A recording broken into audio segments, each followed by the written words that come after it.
that was not the game we wanted on a lot of levels.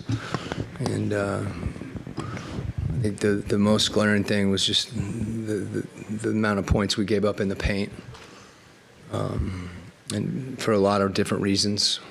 But when you do that, that's why their field goal percentage is what it is, because those are shots that, they're going to make a high percentage.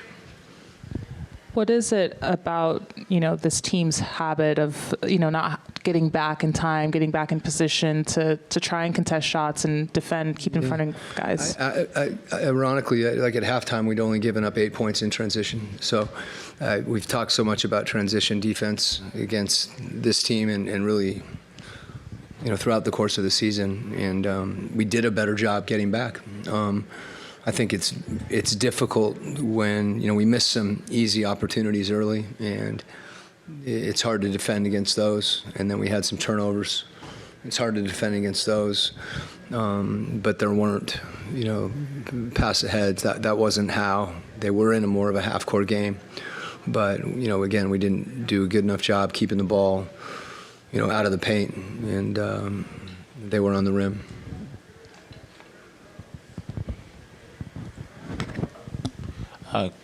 When you have Capella coming back and you talk about the points in the paint, of course, all the blame can't be on the big men, but can you just talk more about just his impact coming back and just... Yeah, I mean, I don't... Some of the possessions where they were, on the rim, that's you can't put... Nobody can defend against that. That's not Clint. That's us collectively. And frankly, he bailed us out at times. When there's situations where our guards can't get back in front of the ball, for whatever reason, the possession that occurs, Clint's got to switch onto the ball and handle that. And then got cutters and people on the rim. So a lot of it, our ability to stay in front of the ball and to do that collectively. It's not just the guy on the ball that's got to be better, where they're not straight line drives. It's, the other guys that have to have an awareness to, take up space and make them see bodies and not see those driving lanes, and have awareness of cutters. When you're doing that, there's going to be cutters, and you have to take on cutters. So it's an accumulation of things throughout a possession, and then all of a sudden, you're asking somebody that's down there, whether it's Clint or O or JJ or whomever, to try to make a play that's a really difficult play to make. So I don't attribute that to, our rim protection as much as I do to things that are happening to allow them to get in that area. So, Coach, you touched on the points in the paint. In the 3 meetings we played against Indiana, they've shot above 70% at the rim. So do you feel like that's something to do with the way they attack our defense, or could you speak to? Yeah, they drive you, and they're pretty relentless with that. If one guy can't drive, they're trying to move you, and then the next guy's driving you. So it requires you to really defend throughout the entire possession. And when they drive it from multiple positions, you're in a lot of help situations, and you got to recover. But that's the game. That's the game. And we just got to do it. That gets back to execution, whether it's staying in front of the ball, whether it's pick and roll defense. We didn't want to get up and get too aggressive on pick and roll because that opens things up.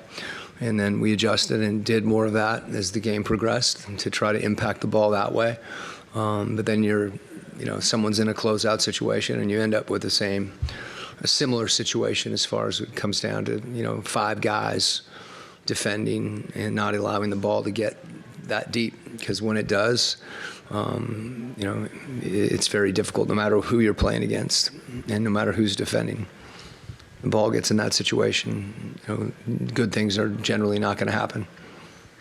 I know Trey's been dealing with some bumps and bruises, and I know you guys don't like to look for excuses, but he's kind of been in a little bit of a slump over the last few games or so. I'm curious if that shoulder has been bothering him a little bit, or maybe that little tumble that he had in the first half. Yeah, I know, they're very physical, particularly with him.